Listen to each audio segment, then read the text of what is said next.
आज से 163 साल पहले 10 मई 1857 के दिन मेरठ में अंग्रेजों के खिलाफ पहली जंग का बिगुल फूंका गया था।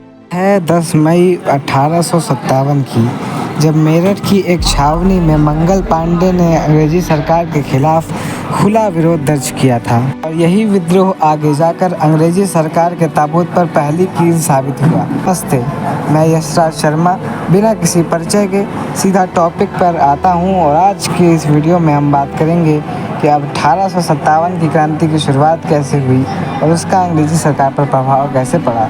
शुरू करते हैं। 10 मई 1857 के बाद सैनिकों ने दिल्ली कूच कर लिया।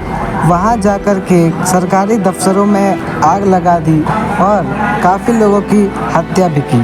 वहां जाकर आखिरी मुगल बादशाह बहादुर शाह जफर को अपना राजा मान लिया था। लोग इतने पर ही नहीं थमे, मुगल बादशाह के नाम के सिक्के और उनके नाम से ही फरमान जारी होने लगे। क्रांति का प्रभाव अंग्रेजी सरकार पर 3 तरह से पड़ा।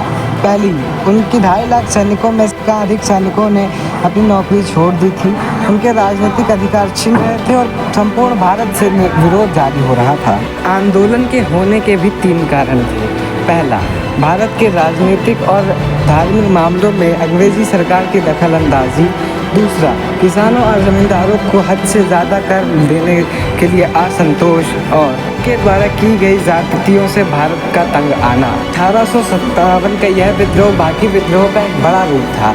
1757 से 1857 के बीच बहुत सारे विरोध हुए जिनके बारे में बहुत से लोगों को नहीं पता।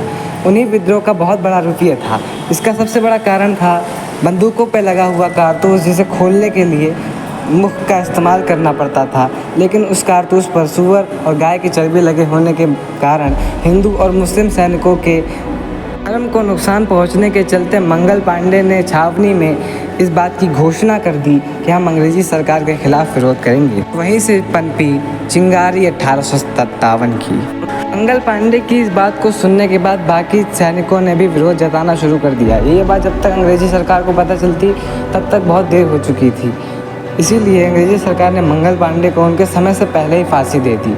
इसलिए पहले से ही भड़के सैनिकों ने इस घटना पर अच्छा खासा विरोध जताया और अंग्रेजी सरकार की गोलियां चलाने से मना कर दिया। अंग्रेजी सरकार ने उन सैनिकों को 9 साल की जेल की सज़ा सुनाई, लेकिन जेल की सज़ा होने से पहले ही उन सैनिकों ने अंग्रेज सैनिकों की हत्या कर दी और जेल तोड़कर फरार हो गए। 10 मई को यह लोग दिल्ली कब्जा करने के लिए निकले। 12 मई को दिल्ली पहुंचकर इन्होंने 12 मई को दिल्ली को अपने कब्जे में कर लिया और बहादुर शाह जफर द्वितीय को दिल्ली का नया महाराज घोषित कर दिया। इस घटना के होने के बाद बाकी क्रांतिकारियों में भी जोश आ गया और पूरे उत्तर प्रदेश से विरोध जताने लगे लोग। उत्तर प्रदेश से जिन लोगों ने विरोध जताया था उनके नाम हैं तात्या टोपे, झांसी से रानी लक्ष्मीबाई, बरेली से खान बहादुर खान, बिहार के जगदीशपुर से कुंवर सिंह ने, लखनऊ से बेगम हजरत महल, इलाहाबाद से लियाकत अली, फतेहपुर से अजीमुल्ला खान और फैजाबाद से मौलवी अहमदुल्ला ने क्रांति का नेतृत्व किया। जरूर 1857 की क्रांति ने भारत की आज़ादी में अपना एक बहुत बड़ा हाथ निभाया हो, पर इसे एक सफल क्रांति के तौर पर नहीं देखा जाता। उसके कई कारण हैं, जैसे जमींदारों और किसानों के अंग्रेजों के लालच में आकर विद्रोह का समर्थन न करना, विद्रोह समय से पहले प्रारंभ होना और अंग्रेजी सरकार के सामने भारतीय सैनिकों के कमज़ोर होना, ये कुछ कारण थे जिसकी वजह से इस आंदोलन को एक सफल आंदोलन नहीं माना जाता। इस आंदोलन ने इतना तो ज़रूर साफ कर दिया था कि ब्रिटिश सरकार अब भारत पर मनमाना शासन नहीं कर सकती।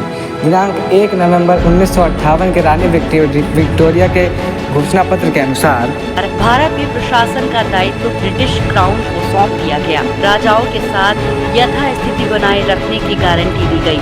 भारतीय लोगों के सामाजिक सांस्कृतिक हस्तक्षेप से परहेज किया जाने लगा। जमींदारों के प्रति ब्रिटिश नजरिए में बदलाव। 1857 की क्रांति ने देश को भले आज़ाद ना कराया हो, लेकिन उसने देश को आज़ाद कराने की नींव जरूर रख दी। इस आंदोलन में बचे लोगों ने आगे आने वाले आंदोलनों में 1930 से लेकर के 1947 तक के सारे आंदोलनों में अपना एक बहुत बड़ा हाथ बरकरार रखा और भारत को 15 अगस्त 1947 को आखिरकार आज़ाद कराकर ही दम लिया। नमस्ते आप।